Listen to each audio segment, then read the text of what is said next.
Quelles sont les habitudes que si vous maîtrisez et répétez tout au long de votre vie vont vous garantir la sécurité financière? Il s'avère que j'ai réussi à identifier 7 grâce à mon expérience personnelle dans l'organisation de mes propres finances personnelles.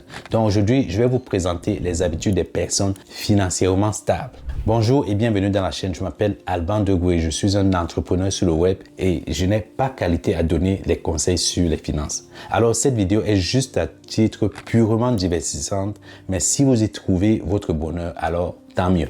Par contre, pour être financièrement stable, je suis passé par la vente sur Amazon et dans cet e-book qui s'affiche quelque part ici, je vous détaille tous les points pour réussir. Vous trouverez le lien dans la description. Maintenant, allons directement dans les 7 habitudes avec le numéro 1. Dépenser moins que ce qu'on gagne. Autant commencer par la chose sur laquelle tout le reste repose. Peu importe les montants que vous gagnez, si vous avez plus de sorties d'argent chaque mois que ce qui rentre, alors vous vous appauvrissez. C'est évident, n'est-ce pas? Pire encore, ça peut vous conduire à une spirale de dette, voire de faillite. Dépenser moins que ce que vous gagnez vous permet de mettre de l'argent de côté pour l'avenir, d'investir pour accumuler de l'argent que vous pourrez dépenser plus tard dans la vie. Et si vous êtes à la retraite, alors il est peut-être probable que vous dépensez plus que ce que vous gagnez. Mais vous devez toujours gérer cette dépense pour ne pas épuiser complètement votre capital avant votre départ. Même les footballeurs qui gagnent beaucoup d'argent font faillite. On a beaucoup d'exemples dans notre communauté. Alors la première habitude est tellement simple. Nous devons garder un œil sur nos dépenses pour assurer notre force financière future. Deuxième habitude, se payer en premier. Les personnes financièrement stables sont comme des oiseaux. Elles savent qu'elles doivent d'abord construire leur propre nid. Tout le monde veut manger ton argent, mais en réalité, la personne qui en a le plus besoin, c'est toi. D'abord toi. Alors avant de calculer combien vous allez dépenser pour la nourriture, l'essence, votre loyer et même ce que vous devez donner à votre mère, décidez d'abord de combien vous allez retirer pour améliorer votre propre situation financière. Ça peut être sous la forme d'un remboursement de crédit ou tout simplement mettre de l'argent de côté pour votre avenir. Et la plupart d'entre nous tombent dans le piège de payer tout le monde avant de penser à économiser et à investir ce qu'il reste à la fin du mois. Ça, c'est se payer en dernier. Et si vous voulez laisser les autres contrôler votre argent, il n'y aura jamais rien à la fin du mois pour vous-même. Dès que mon salaire tombe dans mon compte principal, j'ai 4 virements automatiques qui passent pour mes différents comptes d'épargne. Le premier, c'est le compte retraite. Le deuxième, c'est mon compte d'investissement. Mon troisième, c'est des futurs plans comme les voyages. Et le quatrième, c'est celui pour les enfants. Alors, deuxième habitude pour les personnes financièrement stables, payez-vous d'abord en premier dès le début du mois. Troisième habitude, se protéger contre le pire.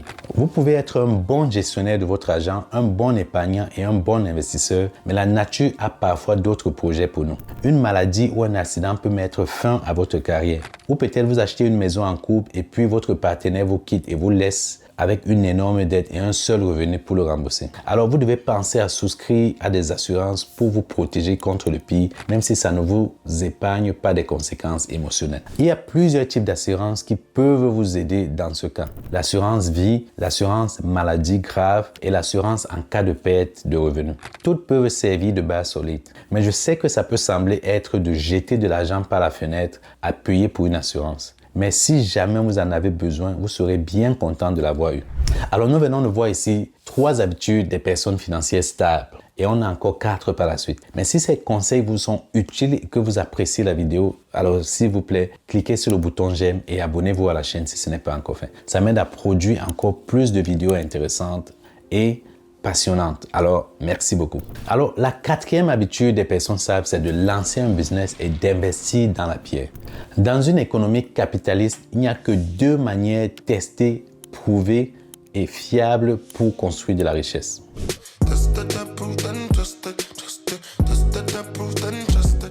Oui, tested, approved and trusted.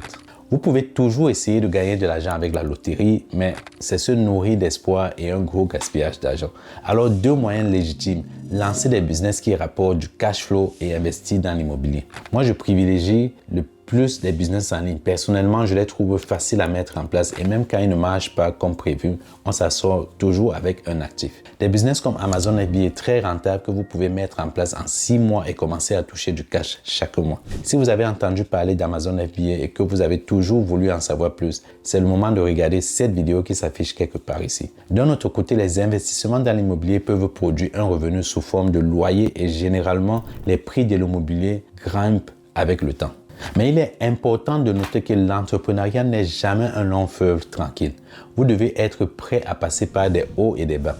Lancer des business et investir dans la pierre, c'est tout ce que vous devez faire pour être financièrement stable. Tout le reste ne sert qu'à équilibrer les deux principaux parce que vraiment, c'est là que la richesse se crée à long terme. Alors, 5e habitude, diversifier. Pour se protéger contre la faillite, il faut avoir plusieurs sources de revenus et une autre manière de le faire, c'est en possédant des actions dans de nombreuses entreprises, idéalement des milliers. Et les actions dans les entreprises peuvent produire un revenu sous forme de dividendes et augmentent généralement de valeur avec le temps.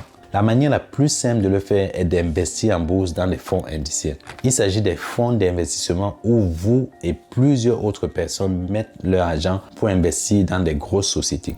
Les fonds achètent ensuite des actions en votre nom et de cette façon, vous pouvez posséder une petite partie de plusieurs entreprises que vous n'aurez pas pu obtenir individuellement. C'est plus facile que jamais grâce aux plateformes d'investissement que nous avons en ligne et pas besoin de contacter un banquier ou qui que ce soit. Diversifier votre argent réduit les risques de tout perdre tout en vous donnant les avantages de l'investissement. Alors, 6e habitude, investir dans un plan retraite. Les personnes fortunées le sont principalement grâce au patrimoine qu'ils ont accumulé, mais aussi grâce au cash. Et ce n'est pas pour rien que les Américains disent que cash is king. L'argent que vous investissez dans un business n'est pas un argent que vous pouvez toucher tout de suite. Ce n'est pas facile de vendre un business si vous êtes dans le besoin à vos vieux jours. Votre argent dans un compte retraite est une bonne idée pour 2 raisons. Si vous êtes un employé, alors votre employeur cotise également pour votre retraite et c'est de l'argent supplémentaire qui va dans votre compte gratuitement. Et c'est vous qui bénéficiez de la croissance fiscale avantageuse de tout cet argent tout au long de votre vie. La deuxième bonne raison, c'est que vous payerez très peu d'impôts sur une partie de cet argent lorsque vous allez prendre votre retraite. La dernière habitude qui fait une telle différence dans le succès ou non de votre planification financière est la numéro 7, l'habitude 7. Réviser mais ne pas s'ingérer dans leurs finances. Les personnes financièrement stables examinent régulièrement leur plan financier mais résistent à l'envie de s'ingérer. Les circonstances changent. Par exemple, si vous avez un nouveau-né dans votre famille ou s'il y a un gros changement de salaire en vue. C'est pourquoi il est important de pouvoir jeter un œil à ses finances au moins une fois par an et aussi de manière ad hoc, c'est-à-dire ajuster en fonction des circonstances changeantes mais résister à la tentation d'intervenir tout le temps. Parce que s'ingérer continuellement dans les finances peut conduire à des coûts plus élevés et une plus grande chance de se tromper dans le timing. Il est bien préférable de choisir une seule approche simple d'investissement et de s'y tenir à long terme. Alors vraiment, la seule chose que vous devriez ajuster est la quantité que vous mettez et pour la plupart du temps, vous devriez l'augmenter. Alors voici 7 habitudes des personnes financièrement stables. Combien en avez-vous? Laquelle devez-vous mettre en place? Dites-le moi dans les commentaires. Et si vous avez besoin de lancer un business en ligne, prenez un rendez-vous gratuit de 30 minutes avec moi et le lien se trouve quelque part en description. Si vous aimez ce type de contenu sur les finances personnelles, je vous invite à cliquer sur la playlist qui s'affiche ici et si vous voulez vous abonner, cliquez là. Si vous voulez prendre un rendez-vous gratuit avec moi, le lien se trouve quelque part ici et donc je vous donne rendez-vous dans la prochaine vidéo.